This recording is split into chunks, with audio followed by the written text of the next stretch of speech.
马上要对战的这一组，周新宇和李玟。首先上场的这位，他的表演轻松快乐，掌声欢迎周新宇。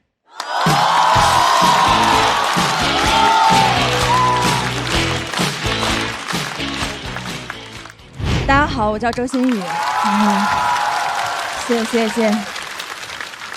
我去年谈了一场恋爱啊，谈了一个弟弟。哦，我俩差12岁。啊！为什么每次演到这里啊，女观众所有的反应都是哇，我也要这样，男观众只会说畜生，非常快乐。哎呀，他是02年的嘛，我是14年的。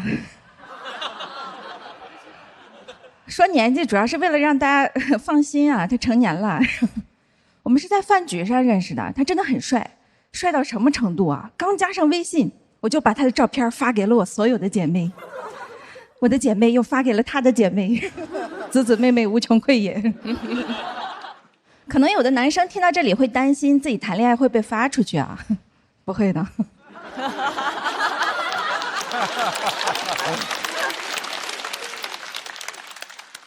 然后聊着聊着，我发现他刚大学毕业，当时很震惊，当时哇，这么快就要开始老牛吃嫩草了，太奇怪了。我以前看到这句话，还会把自己带入草。你不知道从啥时候开始就把自己带入老牛了呀？可能是从有经济能力的时候开始吧。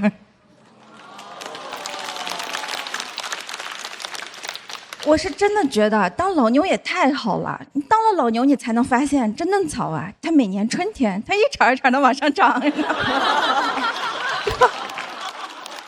前2年我对男人要内外兼修这一点还有过一些幻想。前2年我还跟00年男生吃饭，当时觉得哎呀不行，没脑子。现在又过了2年，开始跟02的吃饭了，现在觉得哎呀，我以前是真没脑子。因为我发现啊，男人随着年纪的增长，并不一定会变得更加的成熟，但却一定会变得更老。所以我现在决定就喜欢22岁的。22岁可太好了，22岁就是一个男人最好的年纪。你想一想，他刚刚大学毕业，还很清爽，又有进入社会的能力，还没什么钱，正是需要帮助的年纪。所以我打算今年报22，明年报22，后年报22。真的，当然，如果他特别优秀的话，咱们也可以破格考虑接受他的衰老，对吧？温柔体贴的能接受他23，情绪稳定的能接受他24。所以以后大家能从我男朋友的年龄上就能直接得出他的综合评分。我不仅要物化帅哥，我还要量化帅哥。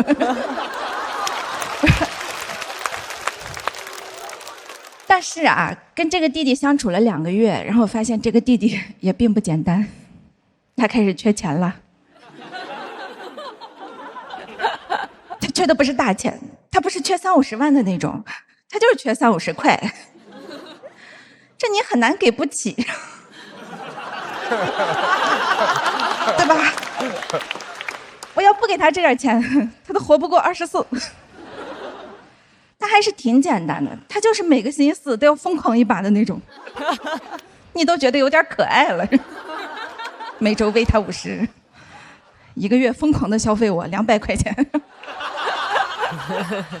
每个月200，听着特别像我在他那儿办了张卡。你感觉别人谈恋爱是什么良缘孽缘，我只是个尊贵的会员。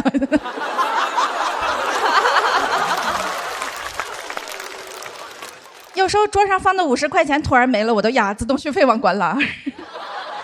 刻板印象里的姐姐不都感觉会给弟弟花老多钱了，对吧？我现在也不想消除这个误会，我现在一般对外就说对，就是你们想象中的那样，要什么就给他吃呗，总不能让孩子饿死吧？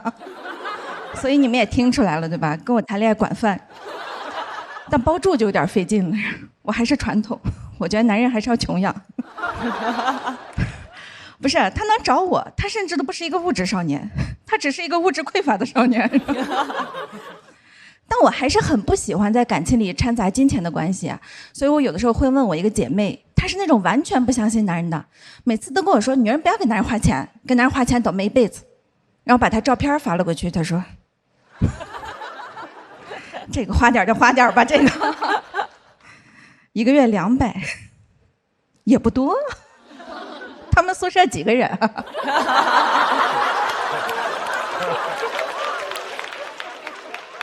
但该说不说啊，我最多也就给他花200，再多就不行了。不是我没钱，是我有责任感，不能哄抬物价。哄抬物价就导致通货膨胀，嫩草一膨胀就惯坏了，薯条都敢点大份的了。很快就分手了，因为随着弟弟的年纪越来越大，胃口也越来越大，每天开始想要点吃的，要点穿的，要点玩的。我俩分手的原因就是我落后的生产力并没有跟得上弟弟日益增长的物质需求。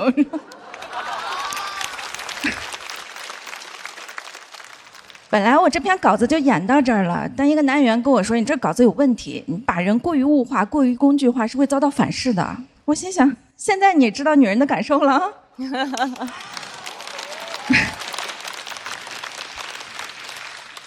有时候我也感叹啊，你就感觉这个社会上就没有不物质的男生了吗？我不知道，所以我又来上节目了。每年6月，又到了大学生毕业的季节。毕竟啊，花有重开日，一个宿舍就有6个少年。我决定以后就不叫周星宇了，我以后就叫招娣、来娣、盼娣。讲到这儿，谢谢。其实星宇最后的那个表达是他这一篇的关键，就是你们终于知道我们的感受是怎样的。但是呢，他把这一个放到太最后，所以前边很多人可能内心还是会有一种说不出的可能被冒犯到的感觉。一开始不敢笑，后来有一种感觉到可能是不是太物化了。总之，当这样情绪太过长到你最后那个关键的点给出的时候，他已经不可能把整个的现场的氛围给挽回来了。对啊，但这样的表达太重要了，因为这个话题只有我们可以讲，它才能够把有些问题特别正式的、不油腻的、不轻浮的摆在这个舞台上面。其实就是当年龄有差异的时候，一定是男的是大的，女的是小的，这是我们固有的一个概念，我们已经被规训成这个样子了。所以他的这一段表述其实非常的，我觉得是很勇敢的，所以我会觉得我必须要拍这个灯，这是我刚才想表达的这个灯的意义。谢谢鲁豫老师。首先，我很佩服你讲这个话题，然后现在有越来越多女性脱口秀演员不怕冒犯去讲这些，我其实是很高兴，所以我觉得你选题没有任何问题，但这个选题风险比较高也是事实。再次掌声送给金宇，谢谢。要和金宇 PK 的是第一次来到这个舞台的新人，掌声欢迎李玟。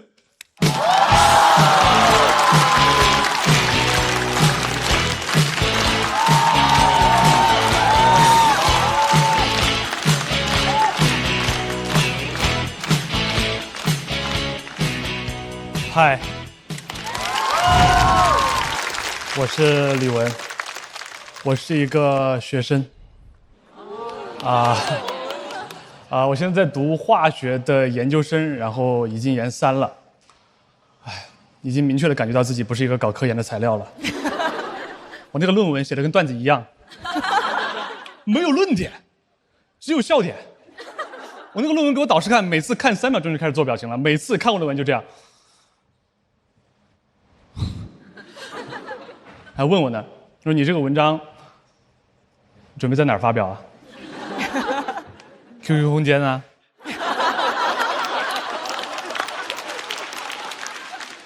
我导师人非常好啊，一个非常慈祥的老教授。唯一的问题呢，就是年纪稍微有点大了，讲话有一种习惯，他特别习惯性的使用设问句。他只要一开口，他就会自己对自己提一个问题，然后自己回答他自己。那感觉跟你一点关系都没有。每周都跟我们开会，开会一上来就是同学们呢，你们这个实验做不做呢？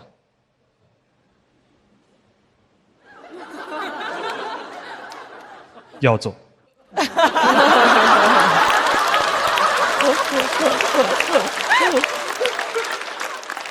那是不是只做实验呢？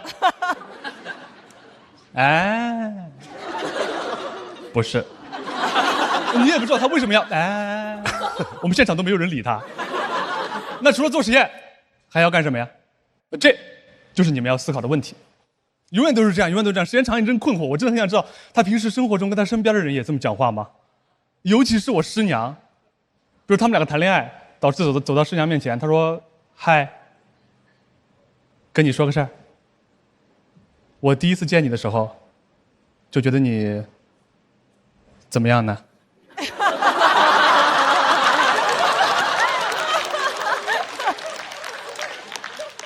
美丽。哎，我这段时间以来啊，对你都非常的，什么？心动。那我是不是喜欢你呢？哎，这个有点猥琐了吧？啊，但不是讽刺我导师啊，因为我们关系特别好，特别熟嘛。认识3年了，有不熟的时候。刚来那会儿，两个人一天到晚见面的机会都不多，我特别想在他面前表现自己，想舔他。刚好给了我一个机会，他要开他的车带着我从上海到浙江湖州去出差，要开2个半小时，朋友们。我和我导师刚好都是那种不太会讲话、不太会聊天的人，所以你可以想象，两个这种人，你坐那个车上坐2个多小时，那肯定是很尴尬的。但是我没有想到，我们俩尴尬到上车说完第一句就找不到第2句了。上车过后，他问我，他说：“李文，你坐好了吗？”我说：“我坐好了。”他也不开车，我们俩就在那儿僵持了10几20秒。我说：“什么意思啊？”我没坐好啊。但他只是单纯有点慢，就导致场面很尴尬。不过好在，因为我想清楚了要舔人家，头天晚上就准备了3个话题。想好了，明天上车后先聊家乡，再聊年龄，再聊家庭，2个半小时很快就混过去了。上车过后我就开始准备说话。我导师姓朱啊，我叫他朱老师。我说：“朱老师，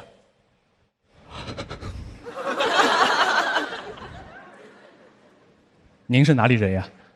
朱老师很好，他说：“我是杭州人。”我说：“杭州。”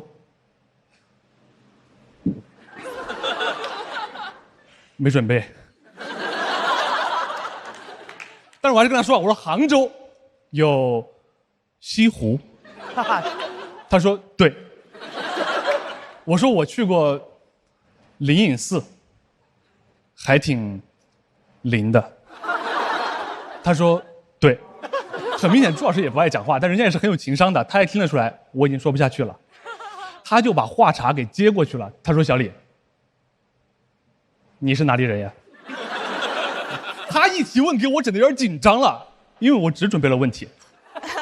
我没有想到他还要问我，但好在人家问的也简单嘛，我就好好说就行了。我说：“我是成都人。”他说：“嚯！”很明显，他也没准备。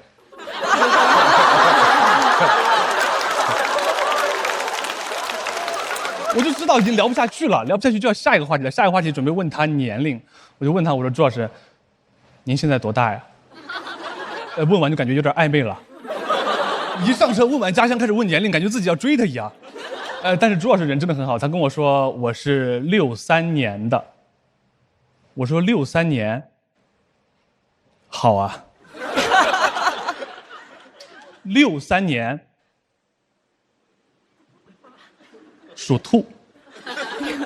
我是99年的，我也属兔。朱老师，太有缘了。您大我36岁。那您今年就是71了。朱老师一边开车一边对着我，他说：“小李，61了。”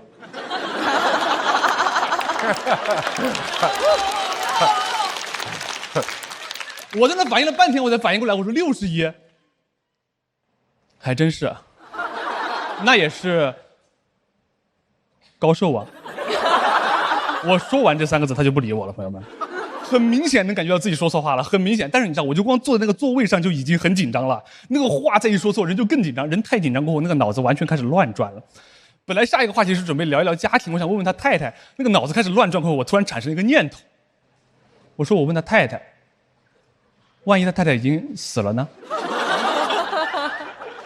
那我也太没有礼貌了吧。”这不是很冒犯吗？这个念头从我脑海里面一闪而过，电光火石之间，我说了一句话，我说朱老师，你现在单身吗？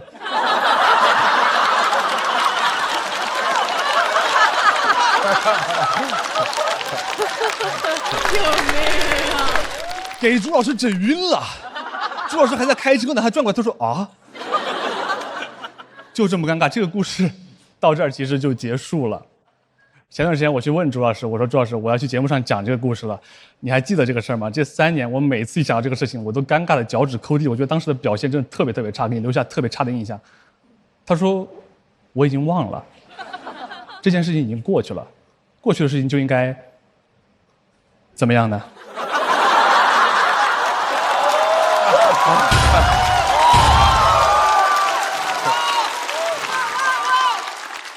忘掉他。谢谢大家，就讲这儿，我是李文，拜拜。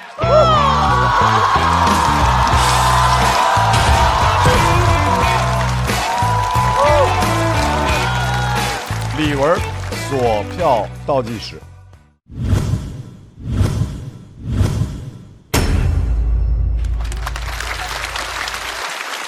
你把这个段子讲给过朱老师吗？这个段子没有讲给过朱老师，因为我会这个段子其实现在台上只有6、7分钟，但其实在线下的话，这个段子总共有20多分钟的时长，是我一直在因为那个车程会很长，一直聊。对，车程会很长，这个是车上还有一些别的事儿。哦，当你的老师好倒霉啊！对，一直窗口看朱老师，朱老师说怎么样呢？这孩子还不走啊？然后一直记着啊。所以李玟演的，你们觉得怎么样呢？非常可爱，好，真不错。当时我就想，这个灯拍不拍呢？哎，得拍。有很多老师有这样的习惯，你有没有这种习惯？我不会，因为我会警醒自己。哎呦，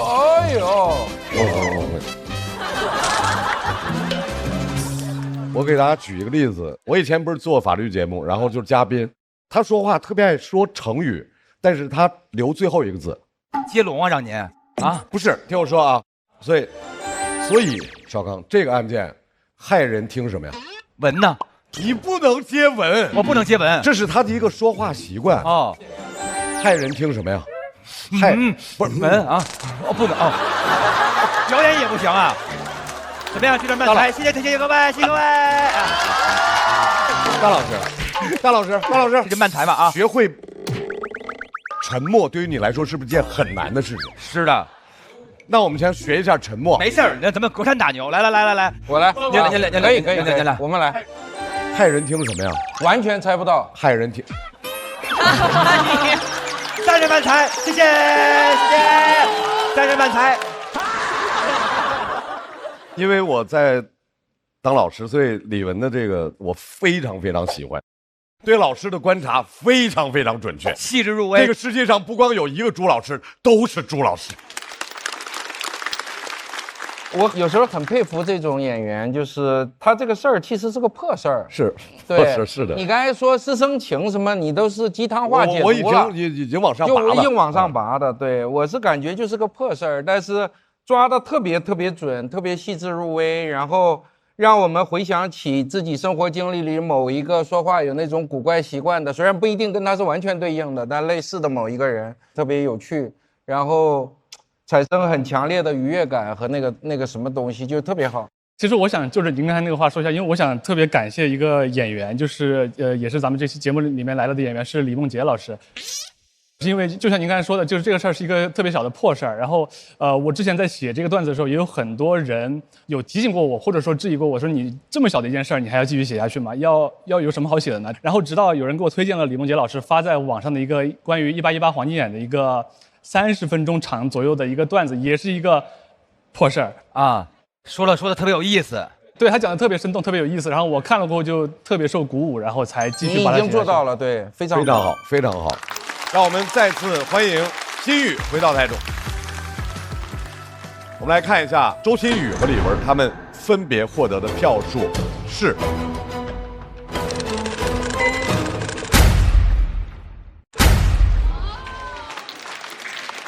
李玟254票进入到晋级区，心宇需要在待定区继续等待。挺好啊。